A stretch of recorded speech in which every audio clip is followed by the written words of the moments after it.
When you get older, plainer, saner, will you remember all the danger we came from? Burning like embers, falling tender, longing for the days of no. Bueno, estamos ya en las 12, 8 minutos del mediodía, las mañanas de Murcia Economía Radio, con nuestra invitada aquí, que voy yo a meterme, voy a bucear un poquito por su vida, si me lo permite, que me está diciendo que sí. Ana Vallabriga. ¿Vallabriga lo he dicho bien o ya lo he dicho mal? No, perfecto. Bien, Ana Vallabriga es escritora, divulgadora y psicóloga. Junto a David Zaplana ha coescrito 9 novelas, la última, Aramat, Contraluz, 2025. Su obra, Ningún escocés verdadero, ganó el premio literario de Amazon, y El deseo eterno fue galardonada también en otro certamen de novela. Un día de libros y el podcast de... ¿Cómo se llama esto? Sin ficción, de True Crime. El True Crime. Sí. Me has cogido, Ana. Para la editorial Al Revés. Es profesora de escritura creativa en Escuela de Escritores y ha colaborado con el diario La Verdad de Murcia y Zenda, Libros, Instagram. Madre mía, Ana, buenos días. Buenos días. ¿Qué tal? Muy bien, muy bien. Aquí fenomenal. Fuera las calles de Cartagena están que arden. Ya lo decía yo esta mañana que iba a hacer muchísimo calor hoy, ¿eh? Pero aquí te encuentras bien. Tenemos aquí, estupendamente. La temperatura la maneja la inteligencia artificial. Fíjate a lo que llegamos, ¿no? Ostras, eso sí que no lo esperaba. Pues ya ves. Sabe mejor ella cómo nos sentimos o lo que necesitamos que nosotros mismos. Efectivamente. Bueno, este espacio ya saben que es el que dirige nuestro buen amigo Paco Franco, que hoy no podía estar, y es que es muy pillo porque ya se me ha ido de vacaciones de verano. Claro, él tiene una casita en Cabo de Palos y dijo, pues yo para pasar calor... Bueno, la verdad es que hoy Paco tenía cosas que hacer y no podía estar, pero estamos nosotros hablando con Ana. Ana, vamos a bucear un poquito en tu vida. O sea, que tú eres licenciada en psicología, sobre todo. Pero para todo en la vida, naturalmente, hay que tener mucha psicología, ¿verdad?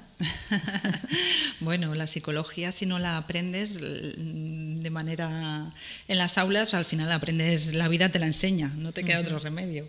Pero sí, para todo hace falta, ¿no? Sí. Y sin embargo, tú sientes una gran afición por escribir, ¿no? Es que la escritura es una carrera que ahora se está intentando profesionalizar, igual que están, por ejemplo, las bellas artes o los estudios musicales, también están intentando que entren en las aulas universitarias de una manera programada, de una manera estructurada y que forme parte de esos grados, ¿no?, que se ofrecen, la escritura creativa. Pero evidentemente yo tengo 47 años, en mi época nadie se planteaba, incluso ahora yo creo, se plantea, ningún niño quiero ser escritor. No es algo que aparezca en la tele, que aparezca en las noticias como grandes estrellas, entonces yo creo que eso no está muy en el imaginario. Y yo creo que la mayoría de los escritores empezamos porque somos grandes lectores, porque ya sea porque en nuestras casas hay muchos libros, nuestros padres nos incitan a leer o nos acompañan en ese proceso, o bien sea, que eso sí que es una cosa curiosa que les ha sucedido a muchos escritores, por ejemplo Rosa Montero, que han tenido periodos de su vida, de su infancia, en la que han tenido que estar encamadas, una enfermedad o han sufrido cualquier cuestión, y esa falta de acceso a otro tipo de ocio ha hecho que empezaran a leer. Y a partir de la lectura es cuando surgen las ganas de escribir, ¿no?, de aportar, que no todo el mundo da ese paso ni tiene por qué darlo, pero muchas veces sucede así. Bueno, nos quedamos con su última novela, no solamente de ella, porque también es de su pareja, de David, ¿no? ¿Vais siempre juntos? ¿Habéis ido siempre caminando juntos? Pues hasta ahora sí. Nosotros nos conocimos en Valencia, yo soy de Huesca, él es de aquí de La Aljorra. Y bueno, yo siempre tuve claro, fíjate, a pesar de que a mí leer y escribir siempre me gustó, como te decía, no era una cosa que tú pensaras que podías dedicarte a ello, y siempre me gustó el ayudar a los demás. Yo recuerdo que había unos suplementos, ya no recuerdo en qué periódico, no sé si era en el Heraldo de Aragón, probablemente fuera el Heraldo de Aragón. Mi padre trabajaba en un área de servicio, en el área de servicio de los monegros, que es Nacional 2, o sea, imagínate, aquí Sí. pasaba muchísima gente, y ahí siempre, claro, tenían el servicio de kiosco, de periódicos y demás, y siempre traía, si sobraban los periódicos, si sobraba algún periódico del día anterior, para mi abuelo, pues lo traía al día siguiente, ¿no? los que sobraban. Y me acuerdo yo que los domingos había unos reportajes que hacían que eran fantásticos, a veces eran de museos, a veces eran, pero había algunos que eran con un tinte muy social.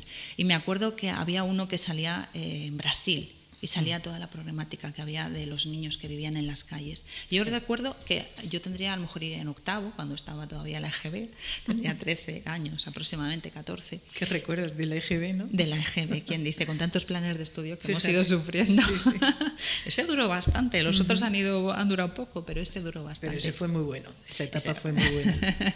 Eso es porque ya somos mayores y vemos el pasado como mejor, a lo mejor. Nos hemos hecho- No lo sé, ¿eh? Eso es una cosa Yo para... tengo mucha nostalgia de ese plan de estudio, fíjate, muchos recuerdos. Incluso Ya. con mis hijos lo hablo mucho. Digo, ¿qué va? Si es que ¿Qué edades tienen tus hijos? mis hijos, la mayor tiene 30 años y el menor tiene 26. Pero claro, han cambiado Ellos ya muchos. no lo vivieron eso, No, la no, EGB para ya no nada, lo para vivieron. nada. Claro, ellos ya estaban Y entonces nosotros. yo tengo muchos buenos recuerdos y me imagino que a ti te pasa también, ¿no? Claro, es la infancia, es la juventud, eso nos pasa siempre a todos. Cuando ahora los jóvenes de ahora recuerden la época de los 2000 dirán, aquella época era maravillosa, y nosotros la miramos como regular, ¿no? Pero esto yo creo que es cuestión de la edad. Sí, sí, es verdad. Bueno, hay una novela por ahí que está... Porque hacéis novela negra. Hacemos novela de misterio, en realidad. sí. Nuestras novelas siempre tienen ese factor común. Nos gustan mucho también los temas históricos y siempre aparecen ahí. Y también es verdad, pero esto claro, lo miras con el paso del tiempo. Yo te contaba antes, ¿no? que para mí escribir era importante, pero nunca me lo planteé como una trayectoria. Y que para mí el tema de ayudar a los demás era importante. Por eso estudié psicología y por eso además me imaginaba trabajando en una cárcel. Yo no sé, o sea... Sí, tenías esa... Tenía esa inquietud que yo digo, ahora mismo conociéndome como me conozco, digo, no habría sido capaz, ¿no? de la dureza que debe de ser trabajar ahí y de los problemas a los que te enfrentas. Claro. Y entonces nos conocimos en Valencia, David y yo, él estudiaba telecomunicaciones, yo estudiaba psicología, mis amigos Él en común. estudiaba de lo nuestro. Él estudiaba de algo que aquí sería, Exactamente. bueno, no útil porque lo hacéis muy bien, o sea que no haría falta, pero No, sí. pero, por ejemplo, un ingeniero de telecomunicaciones da para mucho, eso está claro. Claro, tiene muchas especialidades. Él sobre todo hace sonares y digamos que ha tirado por otra rama, pero sí. Y entonces empezamos a escribir y fíjate, esto fue cuando empezamos a escribir, pues con la tontería, pues el año 2000, un poquito antes. Lo que pasa que nuestra primera novela se publicó en 2007 y ya desde entonces, como hablábamos, estaba el tema del misterio, estaba muy presente.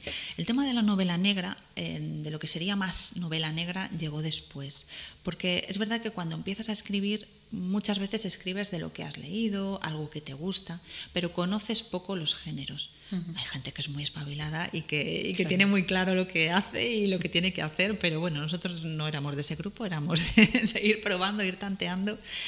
Y entonces fuimos encontrando nuestro espacio, porque lo que permite la novela negra también muchas veces es esa pequeña crítica social, esa visión del mundo de decir, oye, esto no me parece que funcione correctamente, o no decir que funciona o no funciona o cómo sería la solución, pero simplemente señalarlo. Y eso era algo que la novela negra nos ofrecía. Y pensamos que el misterio es muy adictivo, muy atractivo para un lector. Sí. Entonces, bueno, fuimos conjugando un poco... Pues qué bonito, porque es una historia muy bonita. Es decir, tú lo conoces a él en la facultad, ¿no? Sí, bueno, lo conocimos porque por lo típico, estudiantes, Sí. tienes amigos en común, pues bueno. Y después, oye, a seguir en pareja y siguiendo escribiendo. O sea, esto es un hallazgo muy importante, ¿no? Bueno, hay una pregunta que siempre nos haces, no sé si me adelanto, pero es el tema de cómo se escribe a cuatro manos, ¿no? Eso es. Eso te iba a preguntar porque aparece naturalmente. He visto una entrevista que os hicieron, de las muchas que os habrán hecho, y aparece eso, ¿no? Escribir claro, es algo a que cuatro llama manos. la atención, porque en general los escritores que habrán pasado por aquí, la mayoría escriben ellos solos, no escriben con otra persona. Sí. Se considera que lo que es el arte de la escritura no es algo que puedas compartir con otra persona en general. Sin embargo, hay muchas artes que sí, son compartidas. El cine tú no puedes Vamos a mirar pensar, a Dani, que nos va a vamos hacer una mirar. fotografía ahora, que verás cómo va a dar la vuelta al mundo, te lo digo yo. Pues hay otras artes, como decía, como por ejemplo el cine, ¿no? Que ahí evidentemente una película no es de un director, no es de un productor, no es de un actor, es de un equipo de trabajo. Sin embargo, en la literatura eso no se concibe. Parece que es un mundo muy personal que solamente lo puedes compartir con el lector, pero no con otro escritor, que Sí. es curioso. Entonces, yo siempre digo que yo tampoco podría escribir con cualquiera. Puedo escribir con David. ¿Por qué? Porque nos conocemos muy bien, tenemos gustos parecidos y si no son parecidos, son compatibles. Entonces, por ejemplo, en este libro, en Aramat, hay temas que le interesan más a David, hay temas que me interesan más a mí. Pero son temas que podemos compartir, ¿no? Y ahí está un poco la clave. Sí, porque aquí en Aramat es la guerra en Ucrania, decís, no es solo un contexto. No, la guerra forma parte. Realmente esta novela, Aramat, surgió de una fotografía que vimos en un periódico, ahora no recuerdo ni siquiera en cuál, en la que salía una imagen donde había un montón de niños en cunitas, bebés recién nacidos, con unas enfermeras vestidas de rosa. Y era una llamada de atención porque decían, oye, ha estallado la guerra, estos bebés han sido, digamos, no sé cómo decirlo para no resultar demasiado dura, pero habían nacido por gestación subrogada o por vientres de alquiler. Entonces, Sí. claro, las fronteras se cierran, se desaconseja viajar a Ucrania, no se sabe cómo está la situación. Entonces, esos niños, las mamás dan a luz y se tienen que ir a su casa, porque ellas no son las madres legales de esos Claro, bebés. se quedan... Entonces, esa situación nos pareció tan terrible por esos bebés. O sea, es como tu paquete de Amazon no ha llegado a su destino, tienes que ir a buscarlo. O sea, me parece horrible el concepto. Yo he de reconocer que en el libro hemos hecho un ejercicio de distancia y de intentar ponernos en el papel de esas familias que llevan ese proceso. Pero he de decir que a mí me parece que es explotación reproductiva. Es decir, las mujeres que acceden a parir para otras familias están en una situación de vulnerabilidad total, porque si no, las que hemos parido sabemos la dureza que eso conlleva y que el vínculo que se establece con tu bebé, y eso tiene que ser un proceso durísimo. Eso tiene que ser muy duro, ¿no? Muy duro, muy duro. Pues esa es una de las razones por las que hay que mirar esta novela, la número 9. Pero que, fíjate, me voy a separar un poquito de esta novela y me voy al año 2016, cuando obtenéis el premio literario Amazon. Sí. Oye, esto tiene tela también, ¿no? Pues mira, llegamos al premio porque la gente que nos escuche y que escriba sabe lo duro que es, no escribir es duro, pero la frustración que produce publicar. Cuando tú terminas tu novela, sobre todo si son las primeras, estás muy emocionado, o la primera, piensas que eso va a ser relativamente sencillo, que el camino difícil ya está hecho, que es terminar el libro, pero en realidad lo difícil empieza ahora. El mercado está muy saturado y ya lo estaba cuando nosotros terminamos nuestra primera novela, Tras el sol de Cartagena. Entonces publicamos con una editorial pequeñita, a nosotros nos pareció maravilloso. Nuestra segunda novela, Morbo Gótico, publicamos con otra editorial pequeñita, nos pareció maravilloso.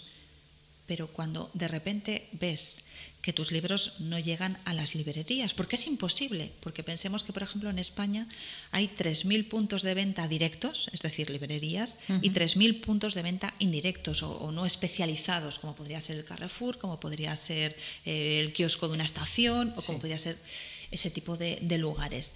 Claro, si tú tienes una tirada de 500 ejemplares, de 200 e incluso de 100 que pueden tener las editoriales pequeñas, te das cuenta de que tu libro no puede estar en ningún sitio. Es decir, la distribución te puede decir que sí, que alguien puede pedir el libro y el libro puede estar en una semana donde quieras. Pero realmente la gente lo que hace es ir a la librería, darse un paseo, y si el libro que busca no está, es difícil que vuelva. Lo tiene que desear muchísimo para volver a por ese libro. Claro. La promoción está muy limitada porque los medios de una editorial pequeñita están muy limitados, eso es obvio. Eso sí, el trato suele ser muy agradable, es decir, sueles tener un contacto muy directo con el editor y todo funciona de una manera más o menos fluida. Te sientes escuchado, pero no atendido porque no puede ser. Entonces, claro, llega un momento en el que te planteas que si vas a seguir escribiendo, tienes que ver la manera de hacer eso rentable, porque si no, tú te pasas 1 año, 2 años, 3 años, incluso hemos tardado nosotros en terminar algunas de las novelas. ¿3 años? 3 años. Depende, porque piensa que estábamos trabajando, criando y escribiendo. Habían otras circunstancias, está claro. Normalmente la gente suele tener todas estas circunstancias para poder, porque si no, de la literatura es muy difícil. Entonces lo que hicimos fue, terminamos una siguiente novela, teníamos claro que no queríamos publicarla en una editorial pequeñita, y al final tuvimos que coger esa novela que nos había costado también bastante tiempo y guardarla en un cajón. Con la siguiente decidimos que había que buscar esa visibilidad. No podía ser que no conseguíamos agente editorial. Un agente editorial es como el representante, ¿no? Como podría ser el representante de un artista, pues es el representante de un escritor. No conseguíamos agente, no conseguíamos una editorial que nos pareciera interesante, un nivel medio, un nivel alto, y entonces guardamos esa novela con todo el dolor de nuestro corazón, porque fue una experiencia muy dolorosa, pero era mejor guardarla a mal publicarla, ¿no? Claro. Era mejor quedarse soltera a mal casada, o sea. Sí, ya que se había hecho un trabajo ahí y que podía, yo qué sé, tener después otras contraindicaciones, quiero decir, porque el libro no pudiera estar, pues oye, a mí me parece muy bien lo que hicisteis, ¿no? Porque después ha tenido su respuesta. Entonces lo que hicimos fue que se abrió el plazo del premio literario de Amazon y una nueva novela que teníamos escrita, decidimos presentarla. Bien. Con la buena fortuna de que no sé cuántas se presentaron ese año, pero creo que 1.700 de todo el mundo, eso sí, en lengua española. Y ganamos. Y a partir de ahí, claro, los agentes buscan algo que te distinga del resto. El tener el premio literario de Amazon nos sirvió para que esa gente de la que llevábamos detrás bastante tiempo y que no veía posibilidades, en ese momento sí pudiéramos tenerlas y sí empezáramos a trabajar con ella. Y publicamos ese libro con la editorial de Amazon, que en ese momento tenían editorial, no era una autopublicación, o sea, había gente que se autopublicaba, pero tenían un sello editorial que se llamaba Amazon Publishing. Publicamos esa novela, publicamos la que teníamos guardada en un cajón, que también transcurre en Cartagena, que se llama La paradoja del bibliotecario ciego, y reeditamos la de Tras el sol de Cartagena, que es un poco la edición que está ahora en internet, con una portada nueva y una revisión nueva. Bueno, ahora no, la publicamos en 2017, esa reedición. Bueno, sí. Y entonces para nosotros eso fue un hito muy importante. El premio literario de Amazon fue muy importante en nuestra trayectoria, sí. Pero tuvisteis otro premio más, ¿no? Sí, ese ya más específico de novela negra, porque hasta entonces lo que habíamos escrito sobre todo era thriller. El thriller, si algo lo caracteriza, es que son novelas que tienen un ritmo frenético, tienen ese misterio, que es lo que engancha muchas veces al lector. El personaje que siempre está en riesgo, ¿no? Son esos elementos que vemos muchas veces también en las películas. Las películas tipo thriller también tienen unas características parecidas. Pero en ese caso ganamos con El deseo eterno, que era una novela, yo creo que la más novela negra que hemos escrito. Y ahí sí que partíamos de una idea muy clara, y era que queríamos denunciar todas las agresiones sexuales con sumisión química que se producen en España, ¿no? Son agresiones que normalmente ocurren. Esto, claro, cuando empiezas a moverte en festivales, no tiene por qué, puedes llegar a los temas, puedes llegar de 1000 maneras. Pero recuerdo que estuvimos en la Semana Negra de Gijón, que es un evento muy clave, es el primer festival de novela negra que se celebró en España. Después vino Barcelona Negra y demás, pero ese fue el primero. Ahí conocimos a Mariti Pereira, que era una persona que trabajaba en una ONG que se encargaba de atender a mujeres que habían sufrido agresiones sexuales. Y ella nos habló de este fenómeno. Decía que se denunciaba muy poco porque sucedía en lugares normalmente turísticos. Normalmente los agresores buscaban a mujeres menudas y extranjeras.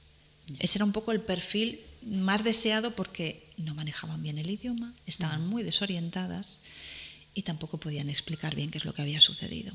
Claro. Entonces, con ese libro, con El deseo eterno, es con el que ganamos el premio Auguste Dupin. O Auguste Dupin. Qué maravilla. No sé si se dice así, pero bueno. Yo no lo sé, mi francés es muy malo, no sé si es francés, es peor todavía, te lo digo, Ana, peor que el tuyo, ¿eh? Seguro, ¿no? Tú, sí, lo eso es posible. Tú lo haces muy bien. Pues qué alegría, ¿no? Debe de sentir, en ese momento sentisteis otra vez. Quiero decir, este fue el primer premio que conseguís, ¿no? Y después el primero fue el premio literario de Amazon, y después este. Pero fíjate, hubo un premio anterior, que este es un poco... pero organizaba la Concejalía de Juventud. David y yo éramos muy jovencitos cuando vinimos a vivir aquí a Cartagena, que organizaba la Concejalía de Juventud y era relatos eróticos. Y recuerdo que el premio lo ganó David con una historia preciosa, una historia de amor muy bonita y muy triste. Y para nosotros, o sea, ganar ese premio, creo que la emoción que sentimos con ese premio no es comparable. Yo lo gané después al año siguiente, esto ya fue una cuestión de orgullo. Sí. Dije, si él puede, yo también. Sí, pero he de reconocer que su relato era más bonito que el mío. Pero cuando David ganó ese premio, o sea, fue como una sensación, yo creo que nunca me he emocionado. ¿Y qué tiempo hace de eso, tanto. Más o menos? Muchísimos. Sí, pues por ver... pues en 2000 poco. Te refieres a la Concejalía de Juventud de aquí de Cartagena. Claro, sí, exactamente. Sí. Pero los premios literarios, ese no tuvo ninguna repercusión, más que para nosotros sentirnos como que aquello podía tener color, podíamos... Los premios literarios sirven precisamente para eso, sí. Para sentir validación, para sentir que lo que estás haciendo está bien. Y hay alguien de fuera que no es ni tu padre, ni tu madre, ni gente que te quiere, que te está diciendo lo que estás haciendo está bien. Y eso lo necesitas como autor. Claro. Porque muchas veces se habla de los actores y las actrices, la cantidad de noes que reciben y lo duro que es su trabajo. No lo puedo comparar, es diferente, pero en cierto modo sí, porque los escritores también tenemos un montón de noes. Recibimos muchos noes y muchas veces estás muy inseguro de lo que estás haciendo. Y luego la crítica, ¿no? Aunque uno dice, yo voy a estar preparado para la crítica, ¿no? Para lo que diga uno, diga otro. Pero eso cuesta también, ¿no? Es difícil de manejar y te va a doler, pero al final tienes que pensar en cuál es la intención de la persona que tienes delante. Si te está haciendo una crítica que resuena en ti, que piensas que hay algo que tú puedes aprovechar y que en algo puede ser que tenga razón, o si simplemente está buscando hacer daño, ¿vale? Ahora, claro, con las redes sociales, con las plataformas como Amazon, que todo el mundo puede dejar su reseña, hay veces que hay gente que simplemente deja reseñas por fastidiar, por desahogarse, por lo que sea. Pero hay otras que sí puedes sacar ahí algo positivo. Pero yo te digo, a mí me gusta escuchar, pero también me duele. Ya, claro, naturalmente. ¿A quién no? Por supuesto, porque cuando te pones a escribir, cuando te pones a hablar, lo haces con la mayor alegría, por entender que puedes llegar o que puedes tocar a esta persona o a la otra. No sé, es ese momento de sensibilizarse con tantas y tantas personas, ¿no? Un poquito, pienso yo. Claro, tú intentas llegar... Yo siempre digo que para mí una novela es un medio de comunicación. Al final lo que tú quieres es transmitir una serie de ideas, de imágenes, de situaciones, de personajes, y las quieres transmitir a otra persona. No vas a poder llegar a todo el mundo. Tus libros o los libros de cualquier autor, las novelas de cualquier autor, no están orientadas a todo el mundo. Cada uno tiene sus gustos, cada uno. Pero sí que tú intentas llegar a cuanta más gente. O sea, en tu imaginario intentas llegar a cuanta más gente mejor. Pero bueno, evidentemente eso no es posible. ¿Qué te parece si hacemos una pausa, Ana? Me parece estupendo. Nos tomamos un poquito de agua porque no podemos tomar otra cosa. Hombre, es la hora del aperitivo, pero claro, vamos a tomar agua. Hacemos una pausa y seguimos hablando con Ana Vallabriga, que me está encantando como es. Además ha dicho una cosa, cuando se ha puesto los auriculares estaba pues fuerte, naturalmente. Todos los auriculares nos los manejamos nosotros con una cajita que hay ahí Y ha dicho una cosa que a mí me encanta. Es que no me gustan los ruidos, no me gustan los ruidos fuertes, no me gusta que la gente hable fuerte y todo esto. Pues llevas la razón, porque a mí me pasa también. Estar en casa y que estemos hablando en un tono normal, pero eso de subir las voces, en casa como en cualquier otro sitio, ¿no? Por regla general, hablamos los españoles muy... Bueno, digo los españoles, porque si nos vamos a otras culturas, pues también seguramente lo encontramos, ¿no? Yo creo que es algo ya generalizado, ¿verdad? El hablar fuerte. ¿Tú qué dices, Ana? Puede ser. A veces yo creo que es por imponer nuestra voz, ¿no? De entre las que están sonando. Bueno, pues pero ahora sí. tengo que imponer yo un poco la voz para hacer esa pausa, que Dani nos ponga ahí unos mensajes siempre importantes en la radio y volvemos. ¿Quieres estar siempre conectado con lo que ocurre en nuestra región? Descarga ahora la app de Murcia Economía Radio en tu móvil o tablet y escucha todos nuestros programas en directo. Entrevistas exclusivas con artistas, políticos y personalidades, además de debates sobre los problemas y temas de actualidad de nuestra región y de nuestra ciudad. Llévanos contigo estés donde estés, fácil, rápida y gratuita. No te pierdas ni un solo programa.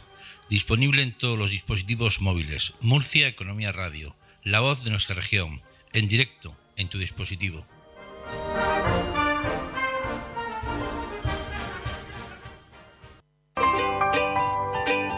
Las mañanas de Murcia Economía Radio con Chelo Canoa.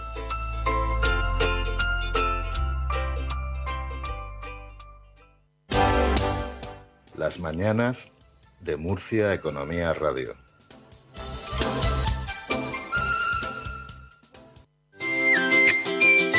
Las mañanas de Murcia Economía Radio. Una mujer negra se niega a levantarse de un asiento solo para blancos. Hay gestos que desencadenan movimientos imparables. Y tú, al reciclar una botella de plástico, también desencadenas otro movimiento imparable, el de la economía circular. Recicla latas, bricks y envases de plástico en el contenedor amarillo. Ayuntamiento de Cartagena, Federación de Municipios, Región de Murcia y Ecoembes. Hermanos Inglés, más de 90 años de historia dedicada a la recuperación, prensado y empaquetado de materiales como cartón, plástico, metales y material reciclable, comprometidos con el medio ambiente. Disponemos de servicio de gestión de residuos. Hermanos Inglés, con una amplia red de clientes y proveedores por toda España. Nos encontramos en Pozo Estrecho, en carretera de Torrepacheco a Cartagena, en Polígono Industrial de Alhama de Murcia y ahora nuevas instalaciones en el Polígono Industrial Cabezo Beaza de Cartagena, en calle Bratislava número 66, teléfono 968 32 0091, servicio de transportes de mercancías por carretera de ámbito nacional e internacional, centro homologado para el tratamiento de residuos de vehículos fuera de uso, servicio de retirada de vehículos. También nos puede encontrar por internet a través de www.hermanosingles.com. Hermanos Inglés.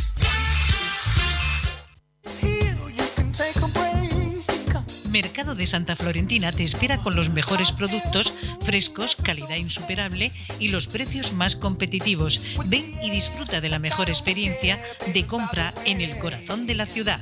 Mercado Santa Florentina, tu mercado de siempre.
Las 12:37 minutos del mediodía, con Ana Vallabriga estamos hablando esta mañana en este tiempo que normalmente dedica a nuestro buen amigo, colaborador, cronista de la ciudad, Paco Franco.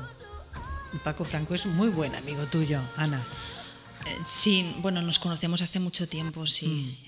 Aparte que Paco hace una labor divulgadora, me encanta.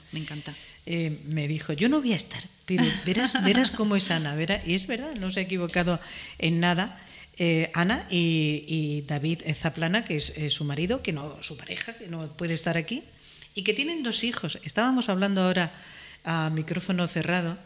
16 años, sí, has dicho, y 13, perdón. Eso es. Yo le preguntaba a Ana, ¿y alguno de ellos ha sacado esa vena de escritor o escritora? Pues contestaba que con mucho pesar, mi hijo no, tiene 13 y está más implicado en el deporte que en lo literario, pero sí que es verdad que se le da muy bien escribir. Escribía unos cuentos muy buenos para el colegio, y mi hija es una muy buena lectora. Y bueno, ahí está ella, un poco explorando. Lo mismo da una sorpresa, ¿no? Bueno, de momento se lo está pasando bien, que es lo que cuenta. Bueno, vamos a seguir hablando de esta última novela, Aramat, que una vez que está terminada la novela, que está ahí prácticamente recién salida, ¿no?, del horno, te preguntaba que cómo estaba yendo. Es lógico, cuando alguien escribe algo, pues hay que darle un tiempo, ¿no?, Ana, a todo, ¿no?, para ver cómo va. Pero yo creo que estáis, tanto David como tú, muy satisfechos de este trabajo. Sí, absolutamente. Es una novela que, a pesar de que transcurre en la guerra, que antes me preguntabas, y evidentemente no solamente el espacio donde sucede la obra, sino que se convierte casi un poco en un protagonista también. Es una historia a la que hemos mimado mucho, tanto a nivel literario, a nivel del uso de las palabras, de intentar evocar, ¿no?, esas imágenes a través de las palabras, también a través de la trama. La historia en realidad es la historia de 2 mujeres. Una es esa madre de intención que viaja a Ucrania después de que pierdan el contacto con la madre de alquiler, y ella está asustada, le queda muy poquito para dar a luz y no quiere perder ese hijo. Para ella es muy importante ser madre y viaja a Ucrania, pero ella no sabe nada de Aramat, de esa madre que lleva a su hijo dentro. No tiene ni idea, y ahí es donde jugamos con el misterio, porque ella va a descubrir, igual que a la vez que el lector, quién es Aramat, dónde se ha criado, cómo ha sido su vida, por qué ha llegado a tomar esa decisión.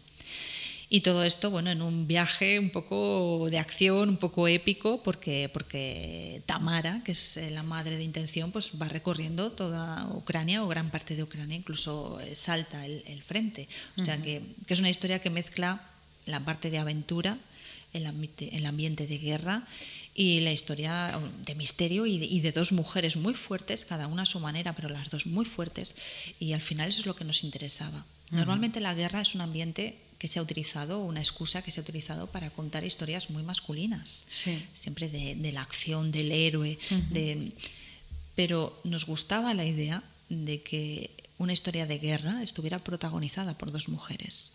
Y que esas mujeres no estuvieran en su casa cuidando, que también son historias muy interesantes, sino que ellas llevaran a cabo la acción, una acción muy potente. Y en esta novela, Ana, como trabajáis a 4 manos, ¿quién coge a quién? Ahí me estás poniendo en una situación complicada. ¿Se debe de decir o no se debe de decir? Bueno, lo que hemos explicado muchas veces es que nosotros normalmente las historias que contamos son historias corales. O, por ejemplo, con estas hay 2 coprotagonistas, ¿no? En otras historias hemos tenido más personajes. Esta tiene muchos, pero principales son 2, Tamara y Aramat. Entonces, lo que solemos hacer nosotros es, dividir los personajes o repartir los personajes para que cada uno desarrolle una trama distinta. Esto lo que hacemos es también jugar a nuestro favor con el hecho de ser dos autores, porque lo que hacemos es que nuestra voz, nuestro estilo, nuestra personalidad, que eso no lo puedes dejar como autor, no puedes decir me quito mi chaqueta y ahora me pongo la chaqueta de personaje y me olvido de todo, eso es imposible. Pues lo que hacemos es jugarlo a nuestro favor de tal manera de que somos dos autores que llevamos a cabo dos personajes y le imprimimos un carácter diferente, ¿no?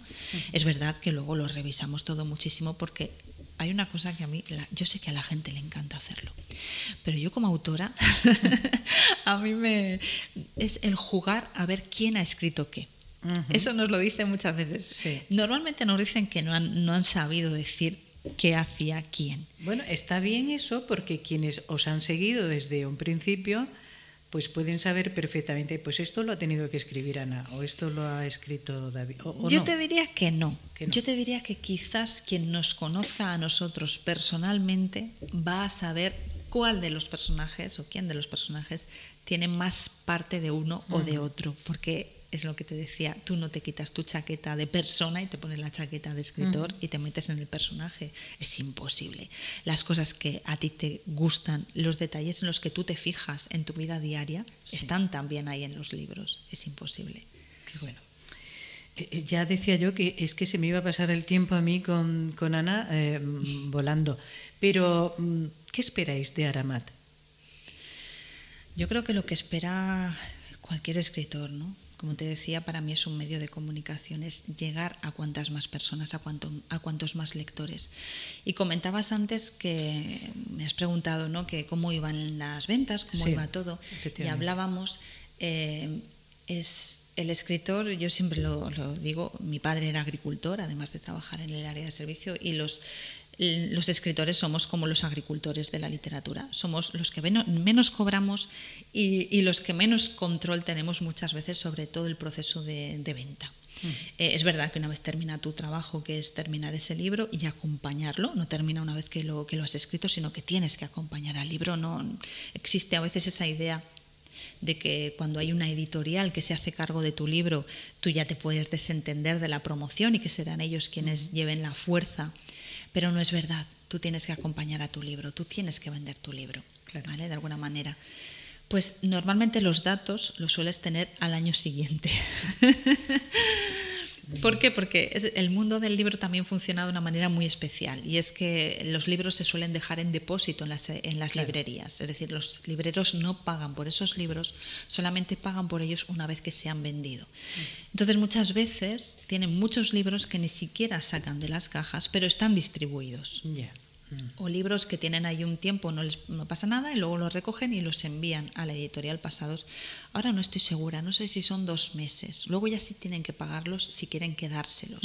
Y normalmente suelen ser bastante conservadores y suelen quedarse muy poquitos ejemplares en el caso de que quieran quedárselos, porque ahí ya sí tienen que pagarlos. Aramat podemos encontrar ya en cualquier librería, ¿no? Sí, aparte nosotros publicamos con la editorial Contraluz, que es del grupo Anaya, y una cosa que tiene buenísima Anaya es que distribuye muy bien. Es decir, los libros están en la mayoría de los espacios. Además, la edición que han hecho está muy bien distribuida y está muy bien editada. Esto ya para los amantes de los libros físico es un libro, esto ya voy a decir una frivolidad, pero para mí es importante como autora ver que tu libro está luego, o sea, que tu novela, tu idea, tus palabras de repente tienen un formato físico tan bonito, porque el libro tiene el diseño es precioso, la calidad del papel, el cómo está maquetado, o sea, es una preciosidad del libro. Bueno, yo lo he visto en fotografías. Tendría que haberte traído un ejemplar. Ahí voy yo a la portada, porque por la portada o contraportada eso nos invita ya nos invita a leer un poquito la sinopsis, pero una portada es lo que atrae, ¿no? ¿Cómo es esta portada? Pues en esta portada se ve un ambiente de guerra, un ambiente nevado, una ciudad que está semidestruida, y se ve a una mujer abrigada a una distancia media, ¿no? Podría ser Tamara, podría ser Aramat, podrían ser las dos, ¿no? y es muy evocadora, en unos tonos azules, blancos, un color grafito, creo que se llama así, es una especie entre azul y gris precioso. ¿Y la idea fue vuestra también? No, ya me gustaría a mí. Esto es lo bueno que tienen las editoriales ya grandes, ¿no? Bueno, y las pequeñas también lo cuidan mucho, cuidado, porque es lo que tú decías, las portadas son muy importantes. Claro. Entonces, esa parte pertenece ya al marketing. Entonces, yo puedo tener mi gusto personal, pero yo no sé qué es lo que puede llegar a un lector. Entonces, normalmente las editoriales te hacen varias propuestas y tú ya normalmente al autor le dejan participar en el proceso, pero de una manera muy... Te dicen, bueno, dime elementos, dime cosas que quieres que podrían aparecer, qué tal, para dar ideas a los diseñadores, que los diseñadores no suelen leerse los libros. Sí, ¿vale? Es verdad, lleva razón. No pueden, no es que no pueden, no les da la vida. Claro, exactamente. Entonces... ¿Y por qué se debe de comprar, quiero decir, que no nos falte Aramat en casa? Esa es una pregunta muy peliaguda, porque a mí me encantaría que todo el mundo tuviera un Aramat en casa. Pero bueno, yo creo que es una literatura que va orientada a gente que le guste leer, que tenga sensibilidad para el estilo, para las palabras, pero que también quiera divertirse. Yo entiendo que hay muchos autores que dicen que los libros no sirven para divertirse, los libros son otra cosa. También entiendo que cada uno se divierte de una manera distinta. Lo que para mí puede ser una historia con la que me lo he pasado genial, para otras personas, pues, qué peñazo, ¿no? Claro. Los tempos son distintos en los libros. Está orientado sobre todo para eso, para gente que le guste la trama, pero que también le guste que haya una buena escritura detrás, ¿no? Que haya un cuidado de las palabras, que para mí eso es la literatura también. Pues aquí detrás hay dos escritores como la copa de un pino, porque está Ana Vallabriga y también David Zaplana. Ahí es nada. Y han sido ya, pues podríamos decir que vuestro noveno hijo, bueno, tenéis dos, pero este sería vuestro noveno, es vuestro noveno hijo, ¿no? ¿Aramat ha costado hacerlo? Conforme pasa el tiempo, cada vez entiendes mejor cómo tienes que afrontar un proyecto y ya no tardamos 3 años. Aún así, nos ha costado un año y algo preparar una novela. Más o menos es el tiempo que suele tardarse. Tampoco es un libro demasiado largo, hemos escrito otros mucho más largos. Es nuestro hijo y sí, y además siempre un poco tienes debilidad por cada uno de ellos, ¿no? Pero este sí es muy especial para nosotros. Este noveno ha venido en un momento importante, me imagino, ¿no? El escribir, el estar ahí los dos, como vosotros decís, a 4 manos, escribiendo. Pues yo creo que todo en la vida sucede, todo viene cuando tiene que venir, el momento, esto, lo otro. Y bueno, con Aramat creo que haya pasado eso también, ¿no? Sí. Normalmente las historias surgen de chispazos, o en nuestro caso ha sido así. Y ya te digo, esa fotografía que surgió y el sumergirnos, aprender. Siempre lo decimos, que nosotros escribimos no sobre lo que sabemos, sino sobre lo que queremos aprender. Hay gente que, yo creo que es un poco lo mismo, ¿no? Pero hay escritores que dicen que ellos escriben sobre cosas que controlan muy bien. Nosotros, evidentemente, cuando nos sentamos a escribirlas es porque ya las controlamos, pero hemos pasado todo un proceso de aprendizaje. Este libro, por ejemplo, no sería posible sin la ayuda de Oksana Misiv, que es una mujer ucraniana que vive aquí en Cartagena, muy activista, muy a favor de que no nos olvidemos de que Ucrania está en guerra y de que hay que seguir apoyando a toda esta gente que está allí, a todos los ucranianos que están allí. Y ella fue la que nos ayudó también en este proceso. O sea, dentro del proceso de escritura siempre es especial porque la parte de documentación, por ejemplo, de hablar con gente, en este caso de conocer a Oksana, ha sido muy importante. De hecho, el libro, tanto en la presentación que hicimos aquí en Cartagena como la de Murcia, vinieron bastantes personas ucranianas, sobre todo mujeres. Te iba a preguntar por la presentación del libro, cómo ha estado. Muy bien. En Murcia y en Cartagena. Muy bien en los dos sitios. ¿Pensáis hacer alguna otra presentación? Estuvimos la semana pasada en la Feria del Libro de Madrid, en la caseta de Anaya, y bueno, de momento habrá que esperar, ahora ya viene el verano y todo eso, ya todo se paraliza un poquito. ¿Sabes que ahora empieza la Feria del Libro de Gijón también? En la Semana Negra, claro, sí, la eso. feria, sí, correcto. Lo que pasa es que esta novela no es una novela tan negra como otras. Hemos estado ya varias veces en la Semana Negra. Es una experiencia estupenda y la verdad es que como autor es muy enriquecedora, sobre todo por compartir espacio, ¿no?, con otros autores y con los lectores también, por supuesto, pero esa parte de autores es muy nutritiva para los escritores. Bueno, Ana, se nos ha ido el tiempo. Fíjate, Vaya. ¿has estado a gusto? Muy ¿De a verdad? gusto. Pues muchas gracias, porque yo lo que voy a hacer es comprarme esta novela ya. Sí, porque a mí, cuando estás trabajando en un sitio pues como este, como es la comunicación que tú decías, que cada día hablas de una cosa, de esto, del otro, lo que a veces necesitas también es refugiarte en novelas como Aramar. Yo creo que sí. Nos vamos a ir con tu música, ¿qué dices? Bueno, me parece estupendo. Bueno, y no sé si quieres decir alguna cosilla por ahí que se nos haya quedado en el tintero. No pensaba yo ni siquiera, como te decía, digo, no sé si tendré carrete para tanto, ¿Te pero acuerdas que he visto que sí. ¿Te acuerdas que me lo decías ayer? No sé si yo voy a cubrir tanto. Eso es porque eres buena entrevistadora y me has estado sacando el jugo. Siempre hay que mirar a los ojos de quien se entrevista, porque los ojos te van a decir muchas cosas, y es verdad. Ana Vallabriga, escritora, divulgadora, psicóloga, junto a David Zaplana, ha coescrito 9 novelas, esta última que lleva por título Aramat. Gracias, Ana, de verdad. Gracias a ti, de verdad. Nos vamos a quedar con tu música, con esa que has escogido, y ya llegaremos para poner el punto final a nuestras mañanas.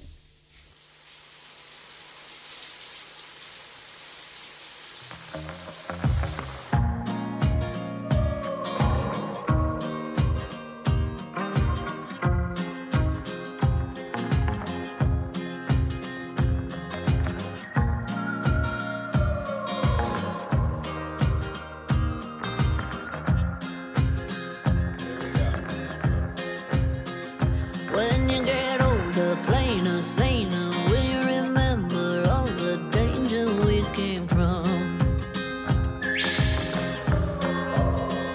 Burning like embers, falling tender, longing for the days of no surrender years ago. And will you know? So smoke 'em if you got 'em, 'cause it's going down. All I ever wanted was you. I'll never get to heaven 'cause I don't know how. Let's raise our glass to all the things I've lost on you. Oh, tell me how they lost on you. Oh, just that you could cut me loose. Oh, after everything I've lost on you, is that lost on you?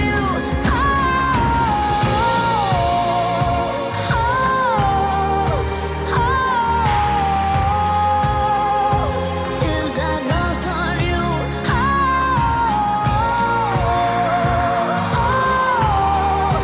Baby, is that lost on you?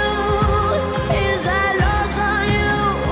Wishing I could see the machinations, understand the toil of expectations in your mind.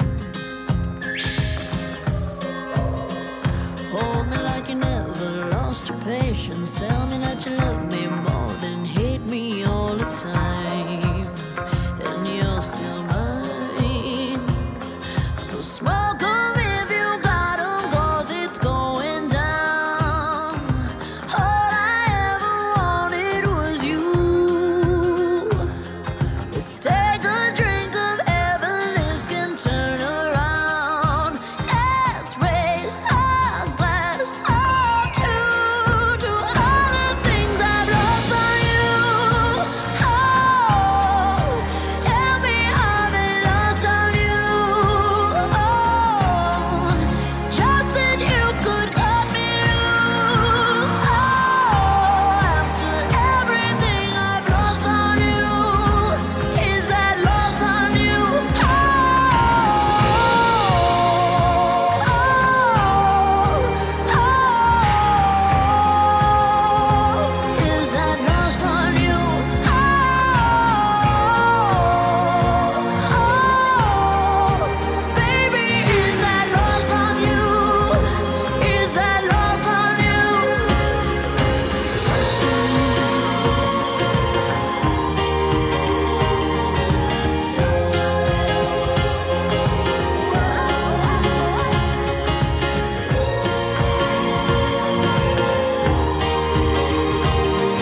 ¿Qué haces este lunes? Te ofrecemos